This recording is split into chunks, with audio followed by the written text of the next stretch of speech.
సుజిత్, నువ్వు అలోన్గా ఉన్నావా? నా చేతిలో వణుకుతావు చెప్పే ముందు, ఆ పాట బయట ఫుల్ సాంగ్ వచ్చేసింది ఆడియో. సో జస్ట్ ఒక ప్రాంక్ కాల్ అన్నా. వాడు చాలా ఫ్రాంక్, వాడికి ఫ్రాంకా? ఓకే, పక్క వచ్చాను చెప్పన్నా. ఎవరు లేరుగా పక్కన? ఒక్క నిమిషం అన్నా చెప్పన్నా. సుజిత్, అది చిన్న ఇష్యూ, అంటే చిన్న ఇష్యూ అని చెప్పలేను, నా చేతిలో వణుకుతాను చెప్పే ముందు. ఎలా ఎలా లీక్ అయింది అని తెలీదు, ఎలా సింబు పంపించానా, ఎవరికి పంపించానా, ఎలా బయటికి వచ్చేసింది నాకు తెలీదు. ఆ పాట బయట ఫుల్ సాంగ్ వచ్చేసింది ఆడియో.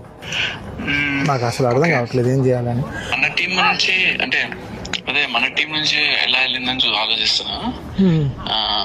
మనం సార్ట్ చేసుకుంటే అంటే మనం ఇప్పుడు ఎక్కడి నుంచి వచ్చింది అనేది ఇంకా ఏదో వాట్సాప్ ఫార్వర్డే, సో అది భయంగా ఉంది అసలు. నాకు జస్ట్ గులాబ్ జామ్స్ నోట్లో వచ్చేసాయి.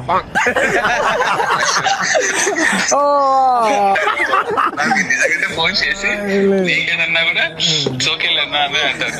సో అందుకని okay, we are just making fun bro, so just making fun.